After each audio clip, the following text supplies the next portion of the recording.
বাংলাদেশে আওয়ামী লীগ সরকারের আমলে যেসব বিতর্কিত কর্মকাণ্ড বা বিতর্কিত নিয়মকানুন চালু হয়েছিল তার মধ্যে অন্যতম ছিল দলীয়ভাবে স্থানীয় নির্বাচনের প্রতীক বরাদ্দ এবং নমিনেশন পেপার দেওয়া।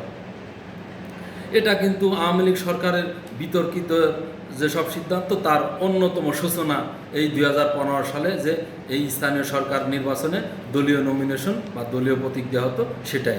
এই 2025 সালে এসে সেটা আর থাকছে না, জনমনে সন্তোষ দেখা দিছে। স্থানীয় সরকার নির্বাচনে দলীয় প্রতীক থাকছে না, অধ্যাদেশ অনুমোদন, রাজনৈতিক দলগুলো প্রার্থী মনোনয়ন দিতে পারবেন না। সত্যি এটা দারুণ একটা সিদ্ধান্ত বর্তমান সরকারের, এবং সংস্কার প্রক্রিয়ার অংশ হিসেবেই আইন সংশোধন, এটা আইন সংশোধন হয়ে যাবে।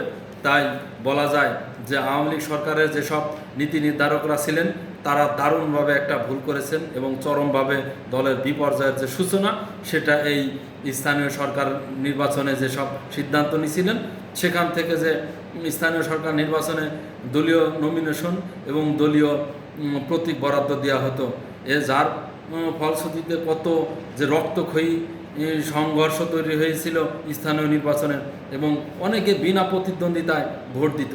সত্যি এটা কিন্তু সাধারণ জনগণ মেনে নেয়নি, এবং তার ক্ষোভ 2024-এ যে আন্দোলন ছিল সেখানে তার প্রতিফলন দেখা গেছে।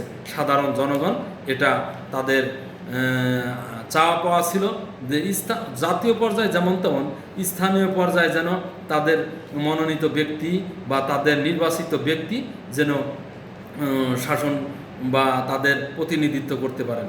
সত্যিকারেই কথা বলা যায় যে বর্তমান সরকারের যে একটা গুরুত্বপূর্ণ পদক্ষেপ, স্থানীয় সরকারের যেসব দলীয়ভাবে মনোনীত ব্যক্তি থাকতেন সেটা আর থাকছে না এই 2025 সালে এসে, এবং এটা সংস্কারের মধ্যে অন্তর্ভুক্ত হবে।